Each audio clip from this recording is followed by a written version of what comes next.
This is John for the Everyday Fan Sports. Today I have the pleasure of being on the beat with Jonny Nigh of Rocket Pro Wrestling. How are you, sir? Doing wonderful, John. Wonderful. How are I've, you? I've heard you might be doing fabulous. You know what? That's a perfect word. Yeah, I like the way this is starting, John. You're showing some good respect. I like it. Well, hey, I've worked with Joey. I have much respect for Joey.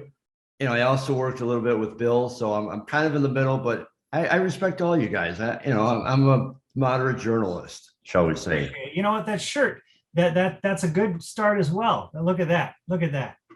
I do my best to make my guests feel comfortable. Uh, So let's start off with when did you get interested in wrestling and how did you actually start wrestling? to be honest, I have been interested in wrestling since I was probably 5 years old.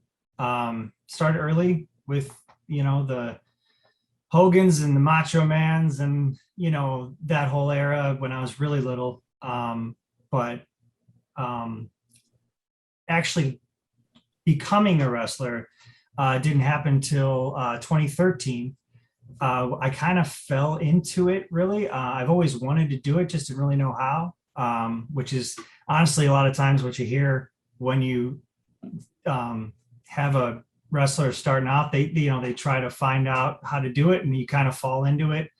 And I met somebody at a party, and they were like, "Hey, we started this wrestling league to benefit our boxing club." It was over in DeMont, Indiana. It was ACW where I started, and like kind of the rest was history. I showed up to practice, and I was like, "Yep, gonna do this," and just kind of kept going from there. So you didn't have like a major plan where I'm going to be a wrestler, I'm going to go, find a trainer. You kind of, I don't want to say lucked into it, but you kind of happenstance. Yeah, and to be honest, like I'd always wanted to, and I was doing music at that time. I was really focused on my music career. My band was kind of hitting it off. We were playing some major clubs in Chicago, and everything was going well. And so I hadn't really found the time with all that to focus on becoming a wrestler. And then when the opportunity came, I was like, yes, that we have to do this. And so it kind of is the blend of my whole, character. It's me. I am a legitimate musician. I sing and play guitar in a band, and we've gotten pretty good, pretty far. And now I blended that into what I do in the ring. Now, people that watch Rocket Pro Wrestling, they know you're part of the tag team champs.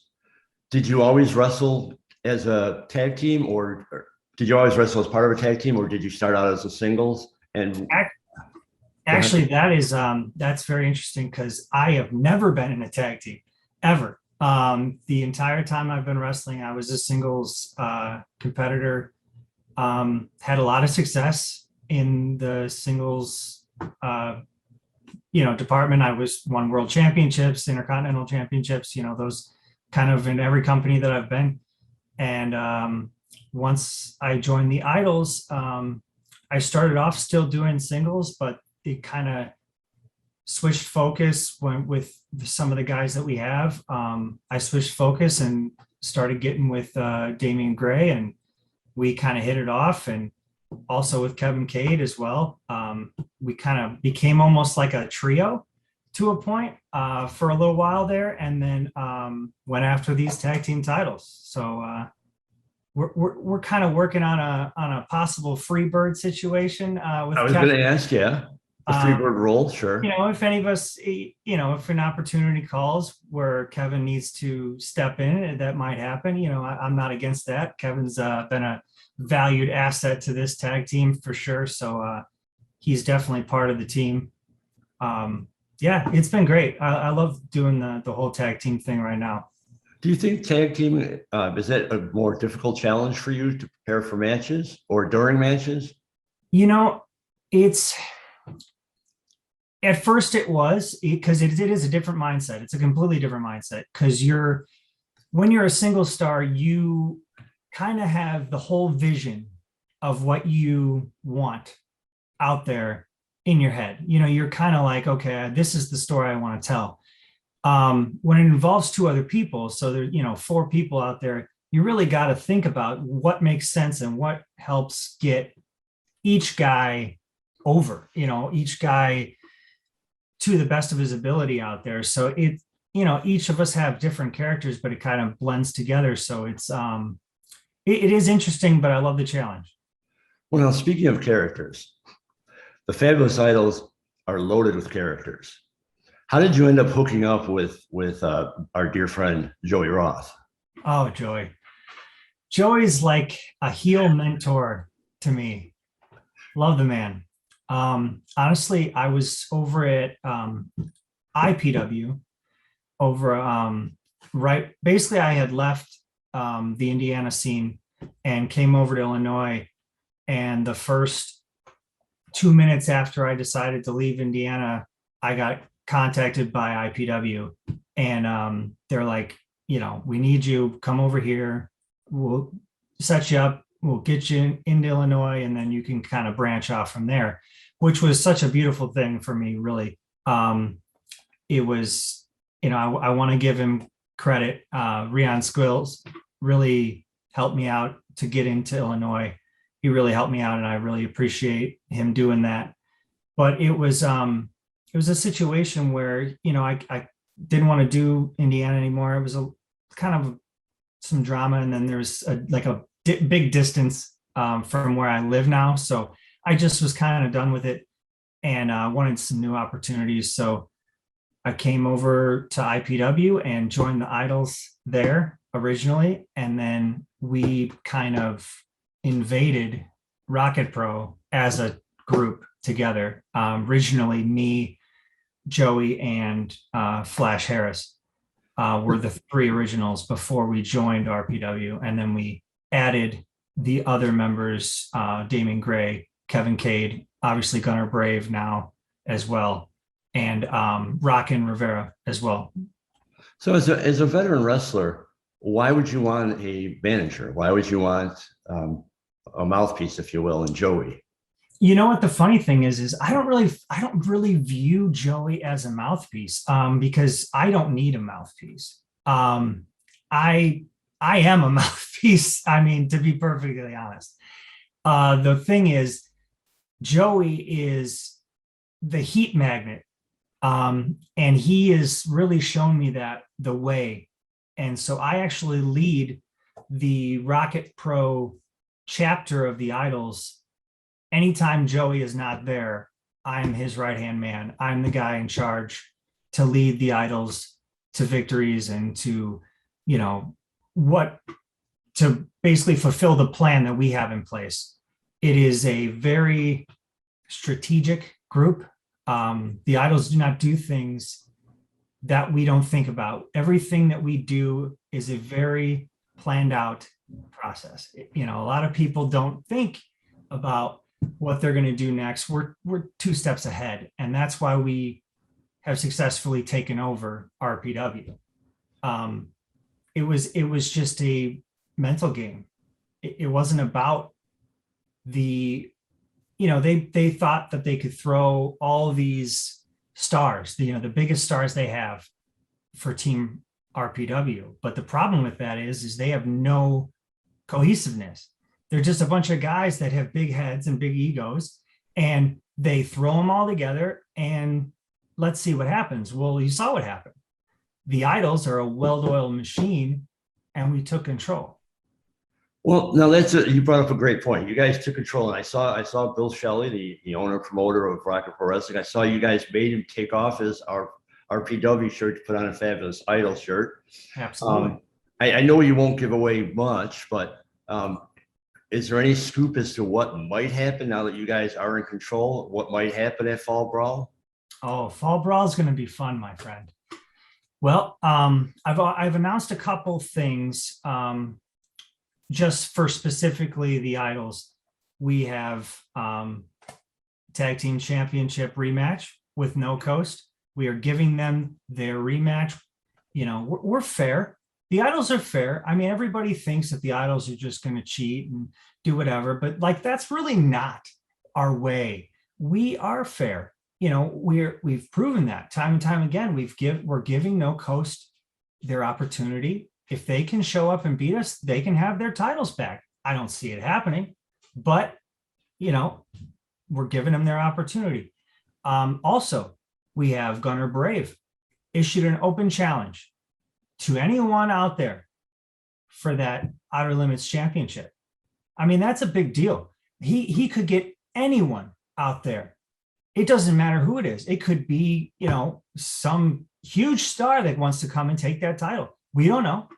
It's an open challenge, and it's a real open challenge. So whoever shows up is going to be, he's got a heck of a opportunity, whoever that man is. And, I have all the faith in the world in Gunner. I mean, he is one of the best wrestlers in the Midwest. I mean, he won the tournament to prove it. So I really have no doubts in my mind that he will retain that Outer Limits Championship.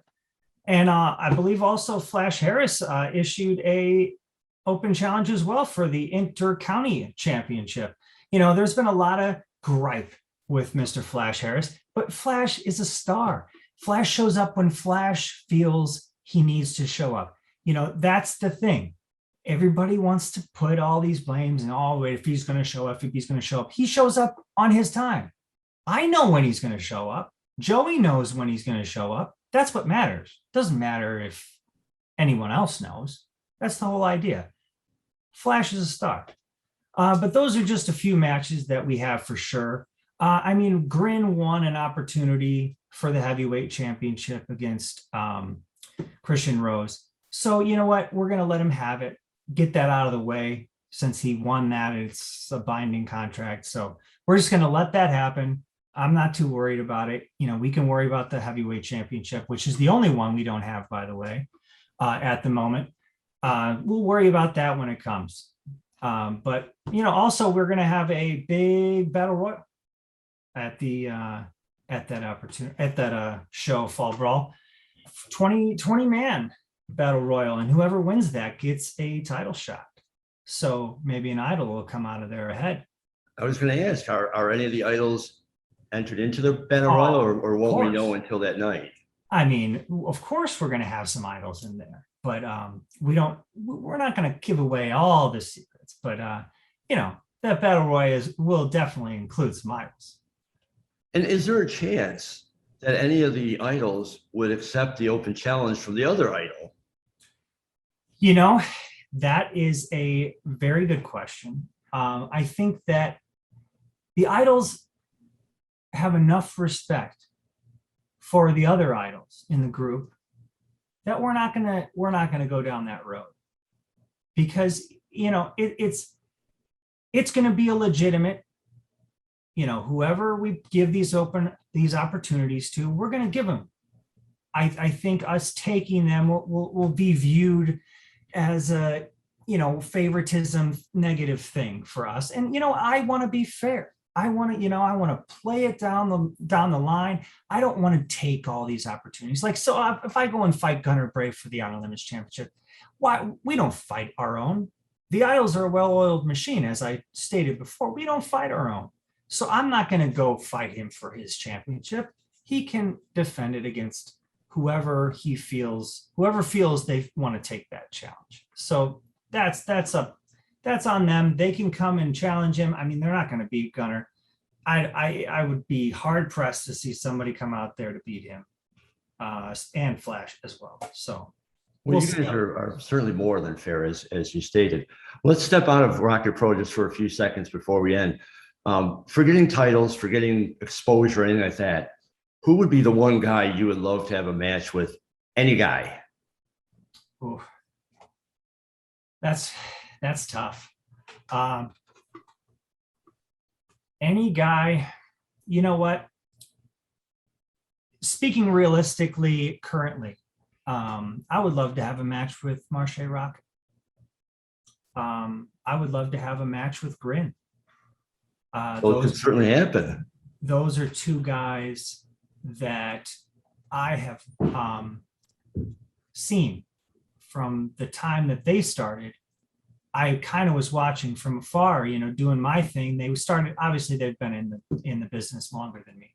So I kind of seen them come up and develop. And then I started and have still seen those guys throughout the years. And I just feel like it would be a nice opportunity, a good challenge for me to really put it on the line against one of those guys.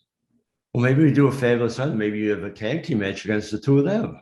Maybe. See, I'm playing matchmaker now, but that's you know what? I like the way you think. And you know what? And that's the funny thing is, but can they get along? That's the thing. See, certainly not as well as you guys. That's where the problem lies. Like Marche walked out on Team RPW. So I don't know. I mean, and if you want to book like dream match situation, I would love to fight CM Punk. I think a lot of people love to fight him right now. That's big money story kind of stuff. It's obviously he is in a very major company with AEW, but the rumors are he's not happy, so you never know. That's always, it's so funny. The internet just loves to just talk. Of course. Man, I swear, people have no idea what they're talking about 99% of the time. It's very or funny. more. Exactly. Yes. Johnny, listen, man, I really appreciate your time. I wish you good luck at the match. I'll be there. I'll be there on site, hoping to get some interviews in person. Before I let you go, tell everybody where they could find you, either wrestling or your music.